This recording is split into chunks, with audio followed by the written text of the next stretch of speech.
Então solte a vinheta. Oi. Solte a vinheta. Tá dormindo o homem da vinheta? Hoje tá Cadê o homem da vinheta? A família do Delari no Swing. O que tá acontecendo? Olha só. Não tem vinheta? Não, lógico que tem. Foi gravado e passada pela É, sete. programa ao vivo é assim. E fica a cara do pentelho aí, ó. Olha aí a cara do tonto. Cadê? E Não tem fica vinheta? a cara de busanfa no ar, bicho. No programa de hoje, esta semana. Senhoras e senhores. Ó, agora Travou, sim. hein? No programa de hoje, a jornalista curitibana que quase foi prefeita da cidade. Estarei candidata ao Senado já pré-lançada pela própria presidente do partido. Ah, tá bom. E agora, quem sabe, vem como senadora da República. Realmente tem tido uma carência de representatividade do Paraná no Senado, pelo menos é o que eu ouço. Aplausos para a mulher forte e cheia de opinião, Cristina Gremel.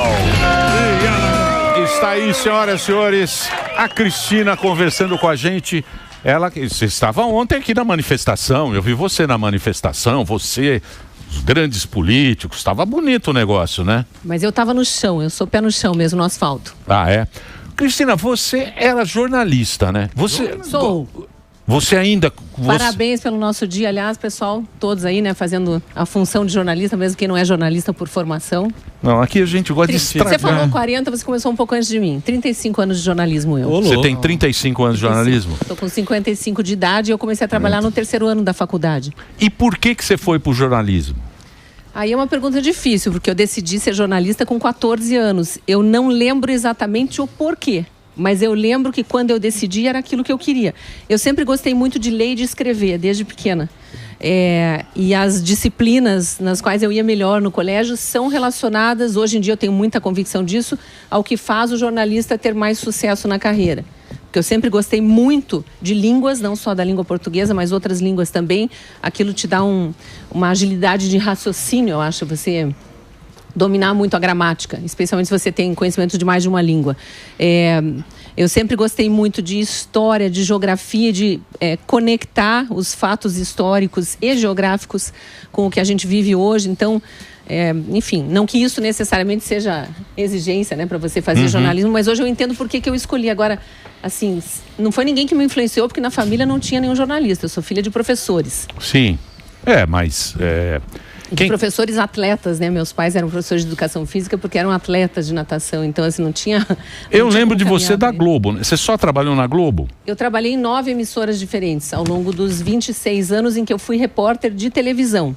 Tá. Mas principalmente em afiliadas Globo, tanto na de Curitiba, que é onde eu fiquei mais tempo, né? Ao longo desses 26 anos da reportagem de TV, 17 na afiliada Globo Curitiba.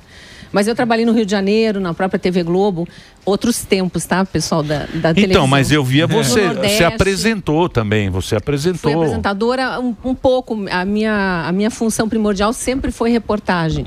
Eu gostava muito da reportagem de rua e toda a solidariedade aí, o nosso repórter que estava na rua até agora. Eu sempre gostei muito de estar junto da notícia. De presenciar o fato, quando era caso de flagrante, né, acompanhando algum evento, alguma coisa, ou de recontar um fato recém-acontecido através de testemunhos, que é o que o repórter de rua faz, né? Mas eu tive essa experiência de estúdio, eu tive experiência de um pouco de pauta, bastante de edição também em determinado momento, porque a gente acaba, né, em televisão tendo hoje em dia no digital, então nem se fala, tendo que fazer um pouco de tudo. E agora você está no jornal, você está naquele jornal de Curitiba, né? Eu tive que sair do jornalismo por força da lei eleitoral no ano passado para concorrer. Mas você continua lá? Voltei para a Auriverde Brasil, onde eu também sou colunista, rádio aqui do interior de São Paulo. A Auriverde é a rádio do Pitoli. Do Pitoli. Né? Aliás, um abraço pro Pitoli. Um abraço, Pitoli e toda a equipe. Ontem a gente estava numa transmissão de esquenta antes da manifestação, um sucesso, e depois fomos para Paulista quando jogaram o sinal da rua mesmo. Eu já era colunista da Auriverde Brasil, da Gazeta do Povo e da Revista Oeste quando eu saí para disputar a eleição em Curitiba. E aí depois, no pós-eleição, eu retornei para a Auriverde e para a Gazeta do Povo. Que é onde Entendi. Hoje você está na Gazeta do Povo. Também. Que tem internet também. Eu sou colunista em vídeo. Né? Eu fui chamada para a Gazeta do Povo quando eu decidi sair da reportagem de televisão, em 2016. A Gazeta digitalizou o conteúdo em 2017. Foi o primeiro jornal do país, um jornal já na época, quase 100 anos. Né? Atualmente a Gazeta tem 106 anos, é o maior jornal do Paraná. E tem hoje assinantes pelo mundo inteiro, brasileiros pelo mundo, mais assinantes em São Paulo do que no Paraná atualmente, até porque aí ele rompe barreiras, né? Quando não tem mais muito legal. A questão da logística física. A assinatura é muito bacana. E tem colunistas bacanas. Muita gente trabalhou aqui na Jovem Pan também, você também. Teve muitos colunistas aqui que trabalharam aqui. Quando ela digitaliza, ela percebe, como todos os veículos que digitalizaram o conteúdo, a própria Jovem Pan é um exemplo clássico disso, que a gente vira de uma hora para outra rádio, TV, jornal. Então é podcast, é vídeo. Hoje em dia a Gazeta tem uma programação também já conteúdo, né? E quando eu ajudei a implantar a editoria de vídeos na Gazeta e quando eu fui convidada para me tornar colunista, por acaso, 2 meses depois estourou a pandemia. Que foi quando a minha imagem teve uma projeção muito grande no jornalismo de opinião, porque aí todo mundo passou a consumir vídeo, a gente conversou muito com você aqui naquela época. Agora me fala uma coisa. Você foi para política. Por quê? Eu disse isso muito ao longo da minha campanha lá e sigo repetindo porque é a verdade. Eu fui praticamente desafiada pelos curitibanos mais conservadores, que é mais a minha linha ideológica. No ano de 2023 já vinham se pré-anunciando candidatos, muitos políticos que caem naquela definição do eleitorado de velha política. Então tinha ex-governador, ex-senador, ex-prefeito, deputado federal, deputado estadual, todos aqueles ali tentando ser prefeitos. E a população, isso é nacional, não é só em Curitiba, mas está numa ansiedade muito grande de eleger novos representantes. Vamos testar outros nomes, né? Chega dos mesmos. São frases que a gente ouve o tempo todo. E eu comecei a ser procurada não por partidos políticos e nem por grupos consolidados na política, mas por grupos representativos da sociedade. Então, de entidades de classe, associações de moradores, enfim, muitas pessoas pedindo reuniões comigo e queriam todos que eu colocasse meu nome na disputa. Até que em determinado momento eu entendi que era uma demanda muito forte e entendi o porquê que viam no meu nome, por eu já ter projeção no jornalismo e já ter uma quantidade supostamente grande de pessoas que viriam comigo por serem alinhadas ideologicamente comigo. E aí eu aceitei o desafio e comecei a enfrentar as dificuldades do processo eleitoral. Consegui partido, consegui aliança. Você fez um partido muito fraco, né? Que é o partido do Aerotrem. Não é o Aerotrem. Levi? É o Levi, né? Levi Fidel. Não é o partido do Levi? Não, eu fui para um partido que eu não conhecia, que chama Partido da Mulher Brasileira. Isso, não é o PRTB. Partido da Mulher. Não, o PRTB que é o do Aerotrem. Isso, o dela não tem nada a ver. Não, esse aí tava todo eu chamava de balaio das loucas. Todo mundo foi pro se aliar com o PSD em Curitiba. Entendi. Que era do então prefeito, mas isso do não então é errado? Curitiba. Esse sistema você não acha errado? Tudo errado. Desses partidos que o cara vai lá... Errada. Emílio, eu estou escrevendo um livro, eu só não publiquei ainda porque eu percebi que eu não tinha saído da campanha ainda. Quanto mais eu escrevia e tinha que pesquisar tudo aquilo para documentar também, eu disse, eu estou voltando a todos aqueles sentimentos que eu tive durante a campanha, a parte ruim da campanha, mas eu preciso, é a questão de honra e vou publicar ainda esse ano, para colocar o que eu descobri sobre o sistema eleitoral. O sistema eleitoral aqui que eu estou falando é de forma ampla. É a lei eleitoral brasileira. É o esquema. É o esquema político partidário, é todas essas alianças e esses conchavos, é o pensamento, o modus operandi da política. O que eu descobri, por que ninguém de fora consegue entrar, ou é muito difícil entrar. São filigranas, às vezes, na lei. Vou dar só um exemplo. Você está candidato para um cargo majoritário, como eu estava... Você tem que conhecer a fundo a lei eleitoral ou ter grandes escritórios de advocacia eleitoral te amparando. Não tinha, porque isso custa dinheiro e eu não tinha. Como eu estava num partido pequeno, não tem fundo eleitoral, não tem tempo de TV, você não tem nada. Aí o nosso ministro Alexandre de Moraes censura o Twitter no período eleitoral. Era a minha maior rede. É a rede que os jornalistas mais usam. Sim. Né? Então eu tinha só o Instagram. No dia 1 da campanha eu perdi meu selo de verificado e comecei a sofrer ataques em massas de milícias digitais, o que reduziu drasticamente minha distribuição de conteúdo. Então assim, eu não tinha nada. Mas tinha o eleitorado conservador. E no debate também não te... Eu lembro... Debate, a Band me convidou para debate, participamos das reuniões, todo mundo participou, assinamos a ata, concordando com regras, sorteio de púlpito, de ordem de pesquisa, tudo. Na hora de entrar na emissora, vetaram só a minha entrada. Os outros 3 candidatos de partidos pequenos entraram, até o do PCO... Deixa eu ver se era acho que era do PSTU, que entrou enrolado num cachecol do Hamas. PSTU é quem bate cartão não vota em patrão. Quem bate cartão não vota em patrão. É o nosso. Esse é o nosso partido. Com todo respeito aos quem bate cartão não vota em patrão. Yes! Esses candidatos de partidos pequenos, que eu respeito, até porque eu também era uma candidata em partido pequeno, foram autorizados a entrar na Band e eu não. Mas por que? É pessoal isso? Não. Tem alguém que... um componente pessoal do grupão que queria se perpetuar no poder e se perpetuou, que manda em empresas estatais, que pagam comerciais das grandes emissoras. Tem todo um modus operandi ali por trás. Mas eu não posso afirmar que isso influenciou. Eles deram a desculpa da cláusula de barreira, que nenhuma emissora é obrigada a convidar candidato de partido pequeno, e quando eu questionei, quer dizer, meus advogados questionaram, advogados voluntários, diga-se de passagem, minha campanha foi toda feita com voluntariado, mas eu estava acompanhada por acaso, naquele dia, de 3 advogados, o meu candidato a vice é advogado, e tinha outros 2 advogados que me acompanhavam, e eles questionavam, mas os outros candidatos, até o Requião, que foi senador, foi governador, foi prefeito, mas estava num partido pequenininho, entrou ali se posicionando a meu favor para que eu entrasse, mas não conseguiu. Os outros 2, PCO e PSTU, entraram sem mencionar nada. Lá no debate, ninguém mencionou que havia uma outra candidata que não estava ali, mesmo que não explicasse o motivo. Mas, assim, era um processo de asfixia, era para o eleitor não saber que eu era candidata. Então, na Rússia, o Putin faz isso. Então. Porque o Putin, o Putin, quando ele não mata...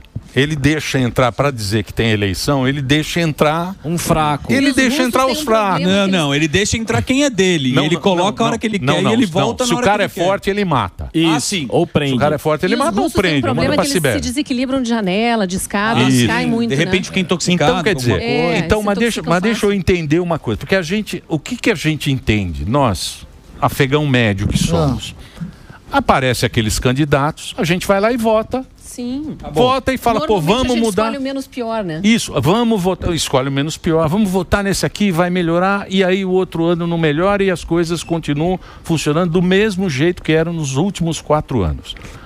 O que a gente está vendo aqui, que a gente pode falar dos Estados Unidos, que o Donald Trump está fazendo com esse Doge lá, ele está mexendo numa coisa muito complicada que eles chamam lá de Deep State, que é o quê? O sistema. Que é o sistema que está por trás, que provavelmente é esse que manda. É isso que tem? Existe isso aqui também? Eu acho que ele está mexendo lá com mais, agora, né, que ele está eleito, mais com o Deep State econômico. Né? E aí o Sami deve estar fazendo as análises todas aí do que está acontecendo nos Estados Unidos e que afetam o mundo inteiro e vão afetar muito mais nos próximos meses e anos aí. O que eu enfrentei na disputa eleitoral, estando dentro de uma campanha, entendendo os mecanismos todos ali, que são feitos para ninguém de fora entrar, é o state político. E aí o brasileiro tem algumas peculiaridades. Eu estava citando ali, ficou pela metade a explicação que eu ia dar. Um pequeno detalhe que eu queria citar para que o nosso espectador aqui, ouvinte e eleitor, que todos somos, né, os que têm mais de 16 anos ou 18 anos, entender como que é difícil alguém de fora entrar. Entra uma candidata que, por mais que tenha conhecimento eleitoral e político, eu cubro eleições desde a época da cédula de papel e cobri várias eleições ainda antes do surgimento da urna eletrônica.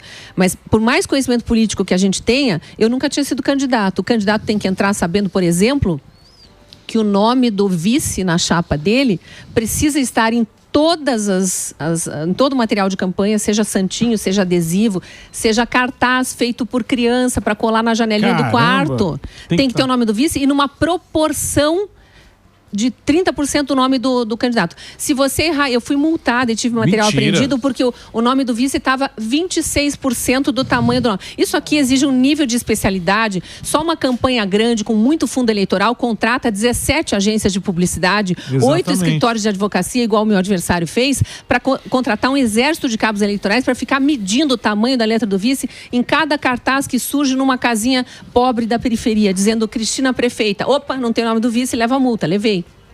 Ou senão você pode ser... E aí o candidato pequeno, ele sai da campanha tão...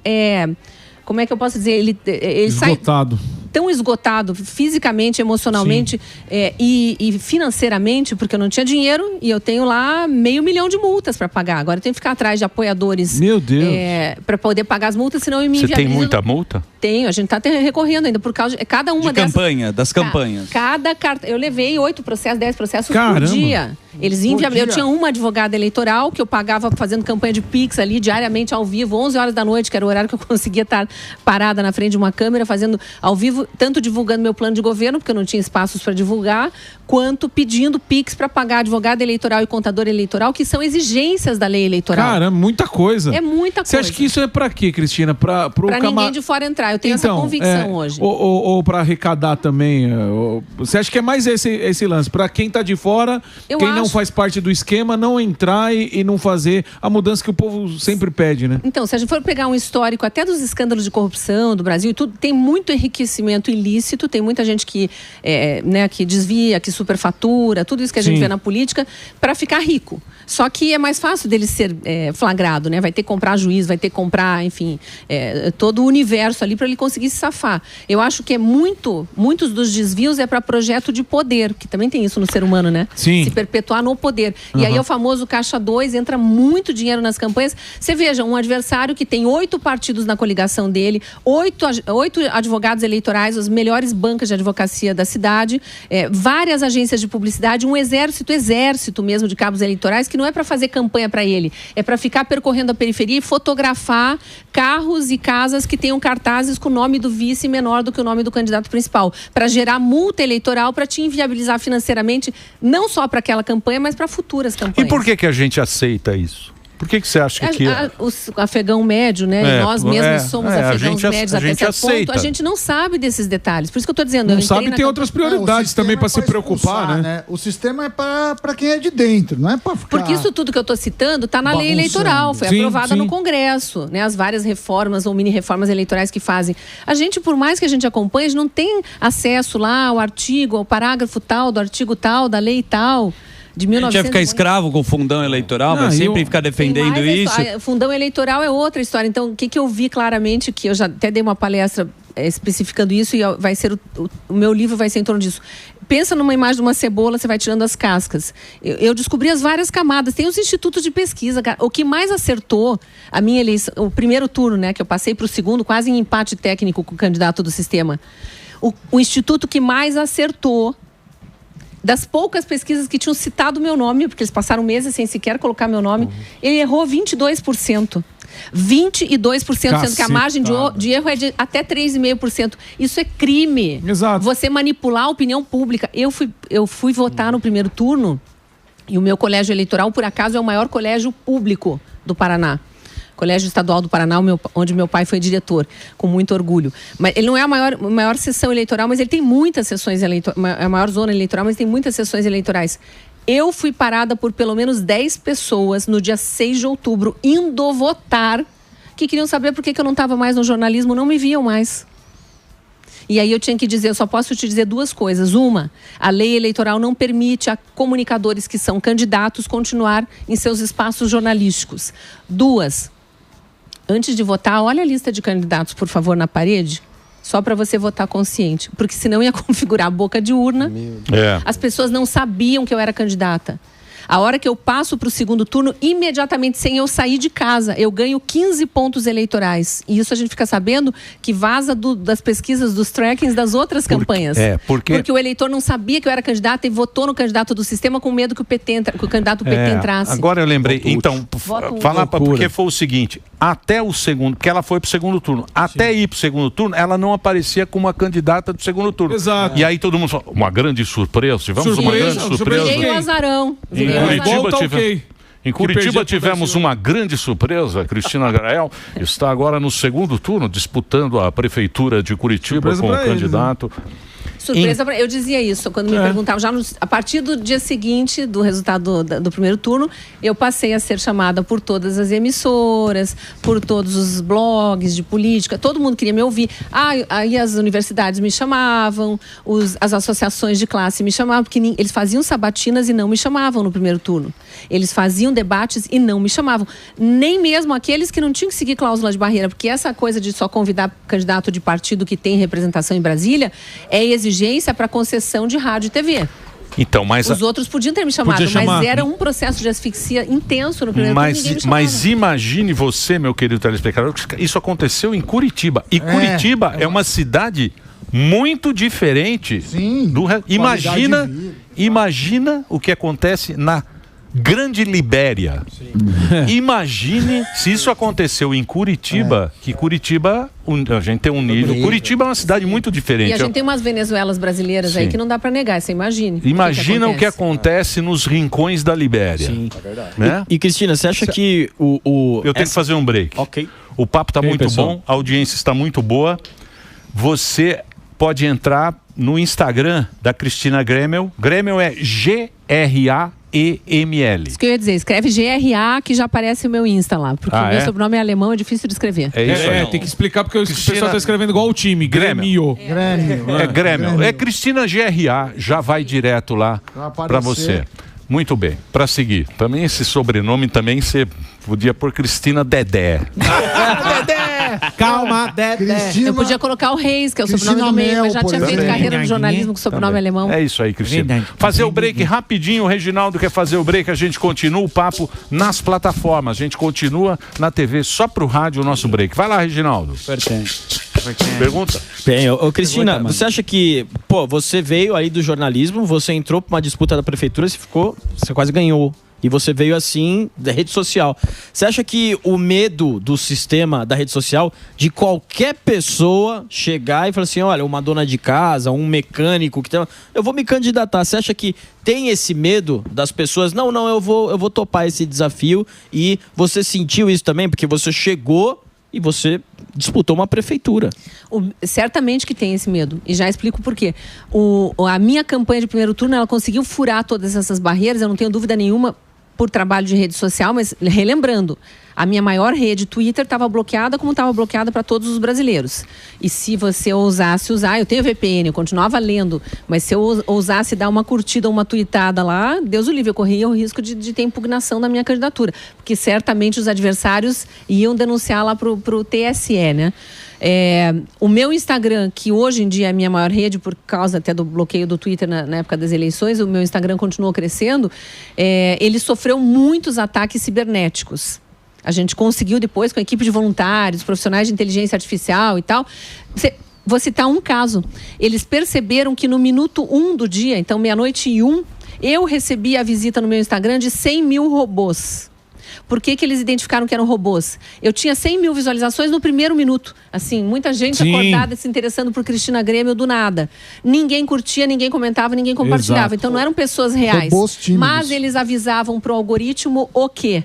Olha, suspeite desse perfil, ela está comprando visualização, não merece crédito, não entregue os conteúdos. E aí os meus conteúdos passavam a sofrer uma queda drástica de visualização, de curtida, de comentário. E eu tenho muita interação com os meus seguidores. Não é uma rede gigante, eu estou com 670 mil mais ou menos no Instagram. Então tem muita gente, muito comunicador mesmo, com mais de 1 milhão. Não era nesse aspecto, mas eu, sei lá, estava vendo agora um post da Paulista de ontem, que teve 100 mil visualizações, para mim não é muito isso, mas 30 mil curtidas é bastante. Sim, a cada claro. 3 que entram para ver, um curte. E aí, sei lá, 8 mil comentários. Então eu tenho bastante interação, sabe? Engajamento. Muito engajamento, muito compartilhamento, que também vai aumentando. E eu sofri isso nas redes sociais. Mas para quem não sofre, porque eu tinha uma visibilidade também, para quem não sofre, mas só tem as redes sociais, é uma chance de você conseguir dar vazão para um conteúdo, para plano de governo, ou para ideias, ou para alianças, o que quer que você queira falar com o eleitor, que você não teria, porque não tem rádio, TV, não tem cabo eleitoral espalhado pela cidade inteira. Eu não tinha. E eu fiz muito trabalho de chão, porque eu estou acostumada com jornalismo de rua. Repórter, então, né, que tá lá no dia a dia. Cara, eu não sei como é que eu fiz isso, porque hoje eu penso eu tô com 55 anos, não tenho mais 20, né? Mas eu saía às 7 horas da manhã e voltava às 11 da noite para fazer live ainda. Caramba. Era na rua, eu visitei as ruas comerciais de todos os bairros, são 75 bairros em Curitiba. Eu revisitei, porque eu conhecia da época do jornalismo, mas a cidade vai mudando, né? Conversava, entrava, era 5 minutos com um, 10 minutos com o outro, palestra o dia inteiro, encontro com mulheres. Nossa, eu fiz muita agenda de rua. Uhum. E isso produz resultado, porque no boca a boca aquilo vai que nem efeito rede social, vai disseminando também. Agora, essa sua motivação, o que hoje o povo não acredita mais nos políticos, né? Porque a gente vê, no histórico do Brasil, a gente vê. E qual que é a sua motivação de fazer tudo isso? Porque todos esses empecilhos que você falou, a gente tem processo porque a porcentagem do nome do vice não tá, tem que andar o dia inteiro, chegar às 11 horas e pedir ajuda da população aí para fazer doação? Qual que é a sua motivação de ter entrado e enfrentar tudo isso? E a segunda pergunta na mesma é... Pergunta longa. Você vai continuar? Não. Vou continuar e já volto a essa segunda pergunta. Tá. A motivação, eu acho que é a mesma de vocês para continuarem no jornalismo, que Sim. é um programa de variedades aqui, mas vocês fazem muito jornalismo aqui, vocês fazem muito jornalismo opinativo, trazendo informações preciosas. Jornalismo ruim. Olha a motivação do Sami. A gente faz questão. O Sami tá numa A gente faz questão de fazer um péssimo jornalismo. Eu sou casada com um economista, eu sou então solidária com o que você passa. Mas assim, essa tentativa de traduzir para as pessoas o que é importante, de estratificar as coisas importantes do noticiário, o que vai impactar no dia a dia, isso é muito importante. E quando é num programa como o de vocês, que atinge públicos variados, vocês têm noção da responsabilidade que vocês têm. E aquela coisa que a gente ouve na rua, que eu tenho certeza que todos vocês ouvem, ontem, se vocês estavam na rua, devem ter ouvido, sido abraçados, o pessoal abraça chorando, agradecendo, porque nós somos a voz deles. As pessoas querem falar e querem ser ouvidas, principalmente. E o político tradicional, ele não tem isso. Ele tem isso na época de campanha. Exatamente. Aí ele ouve, pega a criancinha no colo e tudo mais, mas ele não tem... Eu digo que não é nem a paciência, ele não tem o costume de ouvir povão. E nós, do jornalismo, a gente só vive disso.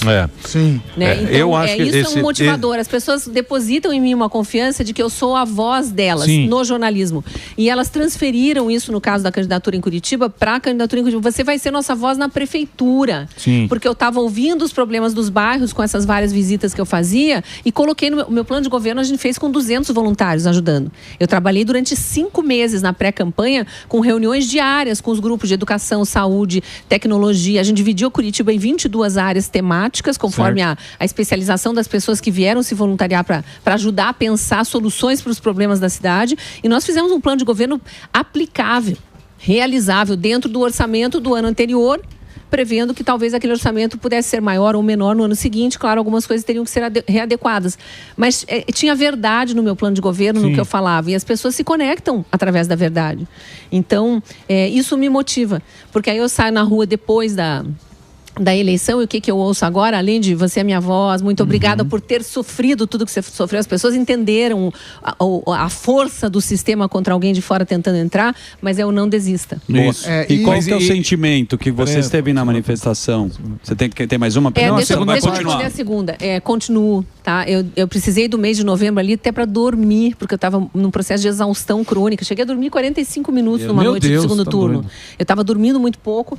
Eu ainda editava meus vídeos, né? Eu gravava meus vídeos, editava, não tinha agências de publicidade, eu tinha um ou outro voluntário, mas eu era a diretora de comunicação da campanha.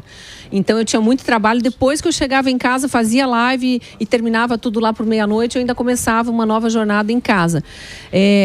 Mas então eu descansei em novembro. Na época, o meu coordenador de campanha, eu coloquei, ele até não está mais comigo agora, mas ele ainda trabalhou intensamente para fazer articulação política, porque depois dos 390 mil votos, uma novata que não tinha sobrenome político, nunca tinha concorrido a nada, que sofreu todo tipo de bloqueio que eu sofri, as pessoas não queriam mais que eu parasse, claro que não queriam. E eu também não podia desprezar aquele capital político. Aí os partidos começaram a me procurar. Foi um movimento inverso àquele meu lá de 2023. Tipo o Bolsonaro. Bolsonaro foi assim também, partidos grandes. Outsider. Comparam muito o meu caso em Curitiba, tem outros no Brasil, mas com o que aconteceu com o presidente Bolsonaro lá atrás, né?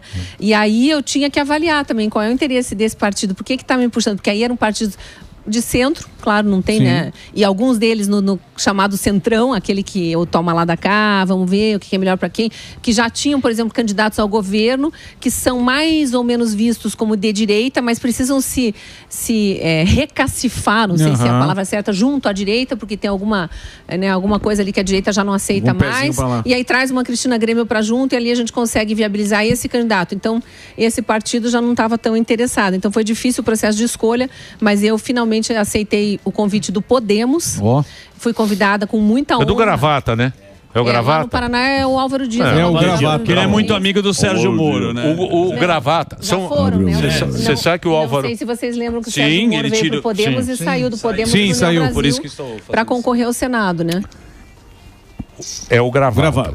O Gravata é o Álvaro? Lógico. O Álvaro tem as mais belas gravatas do Senado. E uma adega fantástica. Nem são do STF, né? Não foram compradas não, as gravatinhas do STF. Não. E você vai para o Senado, então? Ele veio muitas vezes aqui no PAN. Então, a Renata Abreu, presidente nacional do Podemos, que é deputada federal aqui por São Paulo, me convidou, eu aceitei, fez o lançamento, o ato de filiação em Brasília, já com o pré-lançamento da minha candidatura ao Senado. E foi o único partido desses que me ofereceram legenda no pós-eleição municipal que me garantiu, eu te dou a vaga para você concorrer ao que você quiser. Porque muitos queriam, vai para Senado, mas depois a gente puxa para deputado. Eles querem o puxador de voto, né? O chamado puxador de voto.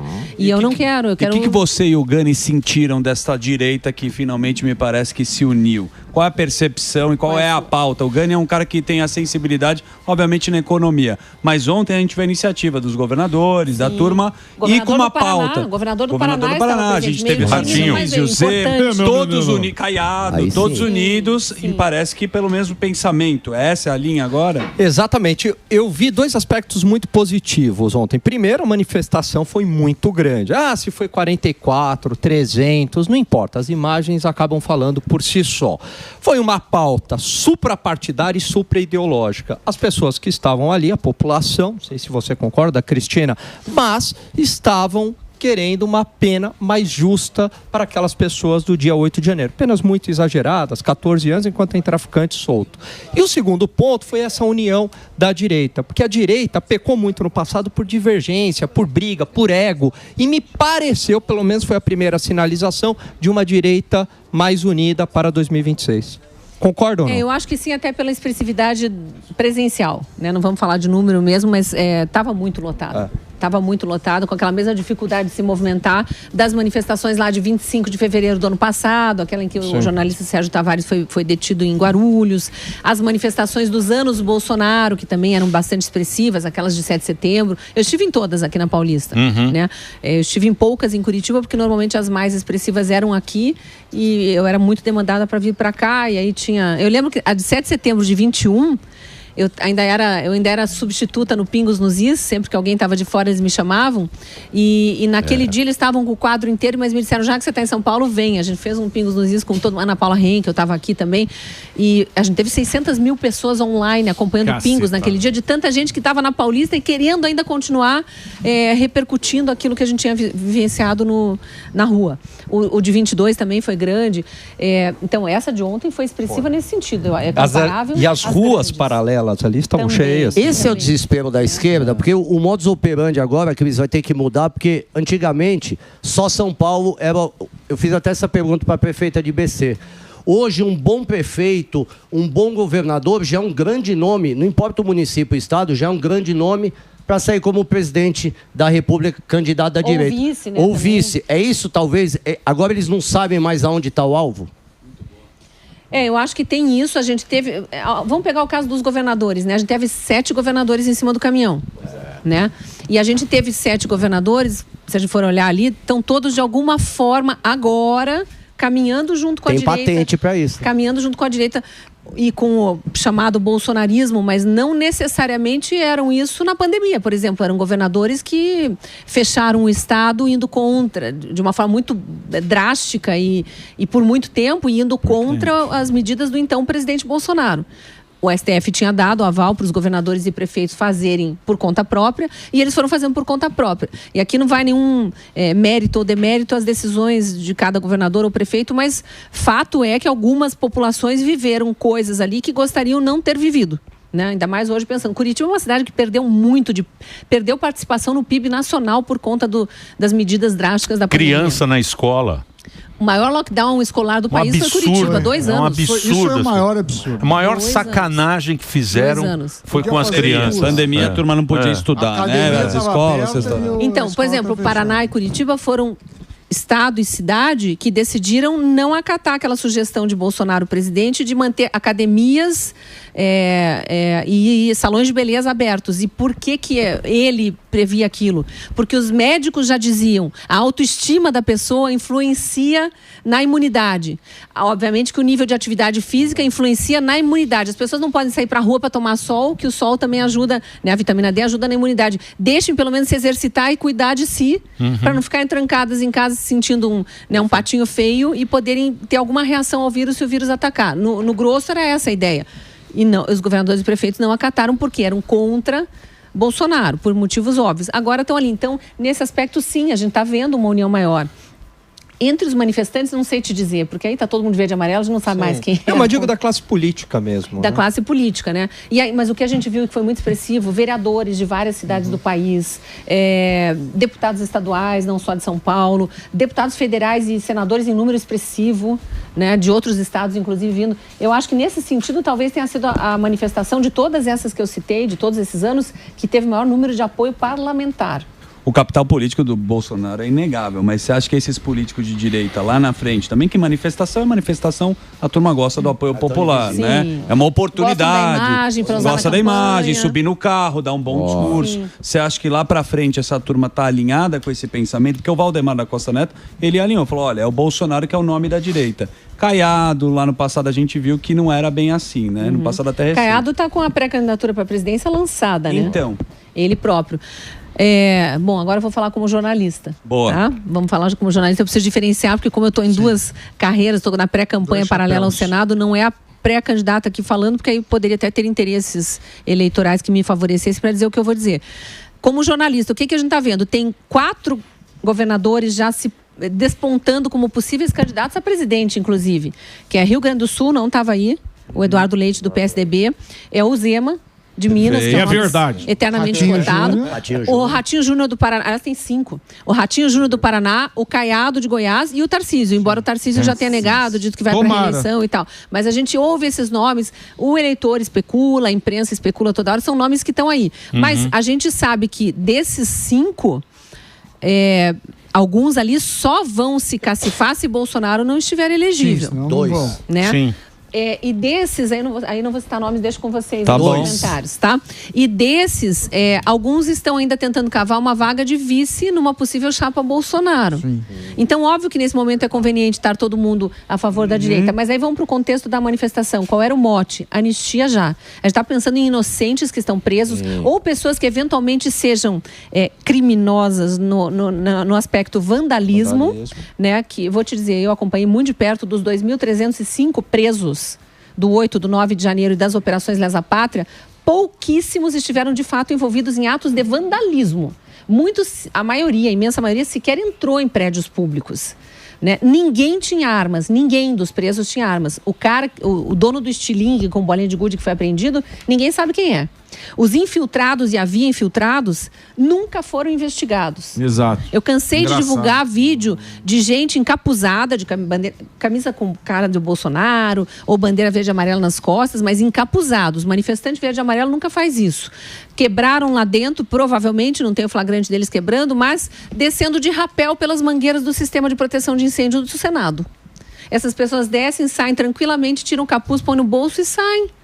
Nunca foram investigados, pelo menos não que a gente saiba. Então, tem coisas muito estranhas aí que não foram...